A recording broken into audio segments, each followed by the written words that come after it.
Hello, and welcome to Season 2 of First Fridays with Robert Black. Excuse me. We're really happy to be back from vacation, and I've got a lot of terrific music planned for this upcoming season, so should be a really, really great year. For those of you that were here, tuned in, and maybe bought a ticket last season, I want to really thank you for your support.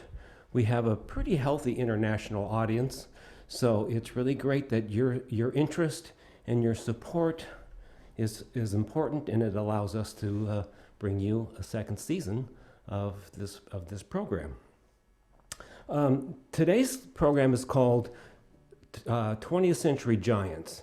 And we have music from 4 composers who were very, very influential and important during the second half of the 20th century. So today we're going to hear music from John Cage, from Elliott Carter, from Giacinto Scelsi, and from Iannis Xenakis. That first piece that you heard at the beginning of the show was a work by John Cage, written in 1953, and the title of it is 59 1/2 seconds for a string player. A pretty self-explanatory title. Later on, Cage took that piece and he incorporated it into a much larger work. He did this in 1960, a much larger work called 26 minutes, 1.1499 seconds for a string player. So it's kind of like what we heard and 25 minutes more of that. So the next work that I'd like to play for you is a work by Elliott Carter. It's called Figment 3. Written in 2007. So while I'm talking to you about that, we're going to change into the Elliott Carter lighting. There we go. This is a really beautiful, densely packed lyrical piece. It packs quite a powerful punch. I think even more so because of its miniature length. It's about 3 minutes long. I find it to be a perfect little jewel, a little gem. It says what it wants to say in a very elegant and concise way. Doesn't overstay its welcome, so it's quite nice. A couple of years after it was written, I visited Mr. Carter in his New York City apartment and played the piece for him. The afternoon turned into about a 2.5 hour coaching session on this piece, and we went through it measure by measure, gesture by gesture, every phrase in great detail as he explained to me what he had in mind and what he was thinking of with that. It was a fascinating and super important, valuable, useful coaching session with him.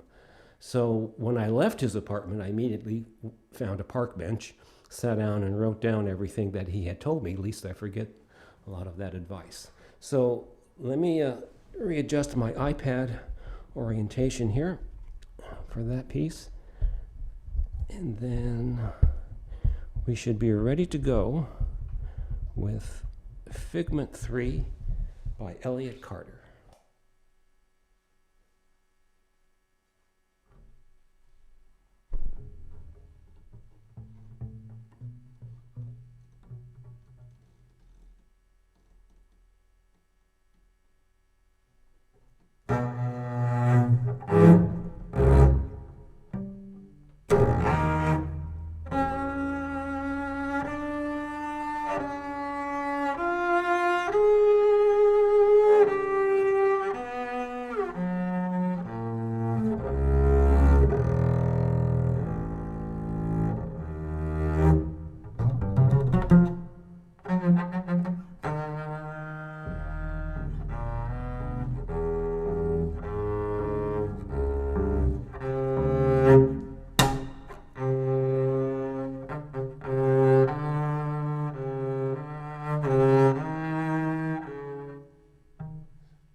Thank you. That was Elliott Carter, Figment 3 from 2007.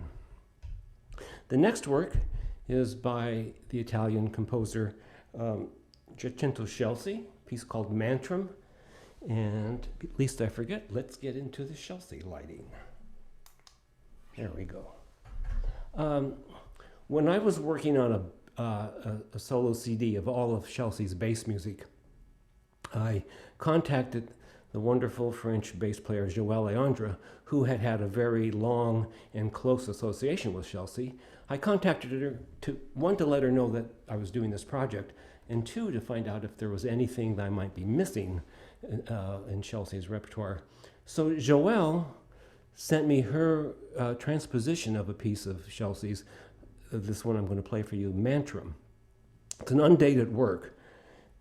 Joël explained to me that one day when she went to her mailbox, this is many years ago, she had an envelope from Scelsi that was in there.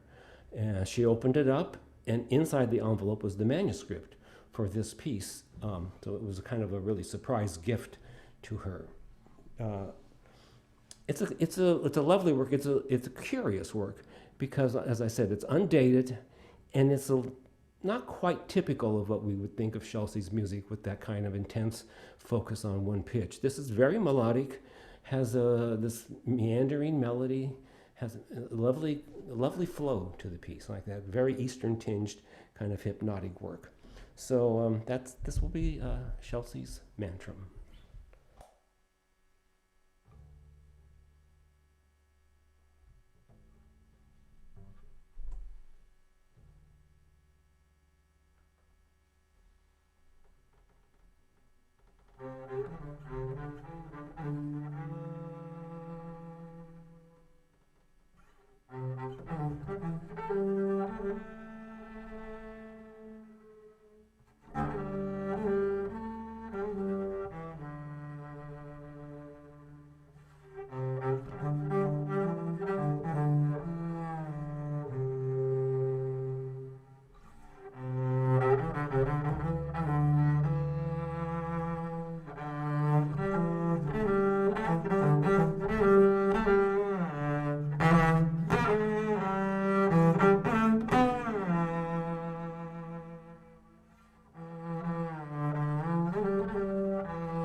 Thank you. That was Mantram by Scelsi. I've one more work for you today by Iannis Xenakis, a piece called Theraps from 1976. This work is certainly a classic, has become a classic in the contemporary double bass repertoire. It's an extreme and monumental work in kind of every sense of the every possible way. Physically, it's very, very demanding to play. Psychologically, it's a real trip to go through. Sonically, it's a pretty wild sound world that he creates. I think it was 1983. I visited Xenakis in his Paris studio and played the work for him. He had a lot of really interesting things to say, a lot of useful advice. It was kind of equally as fascinating a coaching session as I had or will have had with Mr. Carter several years after that. And he told me a couple of things that I'd like to share with you. And one is when he said when he was writing this work, one of the things he was thinking about are ideas of what's a musical line and what is a melody. So I think when you hear this work, you're going to hear a lot of musical lines and melodies, although they're quite unusual. And the other thing that he told me was that the word theraps was his own made-up word for dinosaur. So I think we're ready. We're going to change to the Xenakis lighting. 2 clicks this time. Click.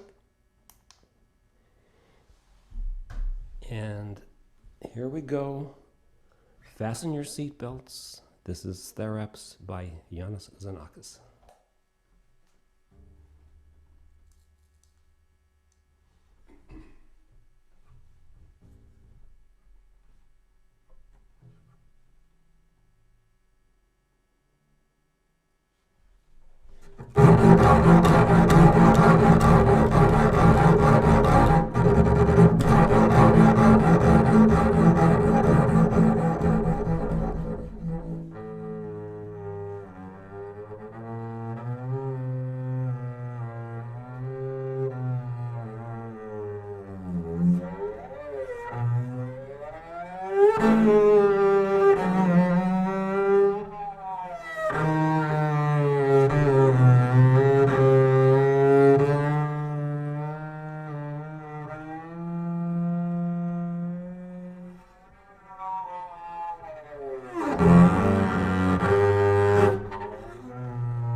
Wow. Okay. Theraps, Iannis Xenakis. Good. So that's the end of the program today. Thank you for coming. As always, thank you for those of you that were able to buy a ticket. That's your support. Always appreciated. Please come back next month for another installment. On November 5th, that's when we'll do the next First Fridays. And on that program, I'm going to feature a number of composers from the collective Bass Players for Black Composers. A lot of great music there. So please come back on November 5th for another program. Thanks again. Bye-bye.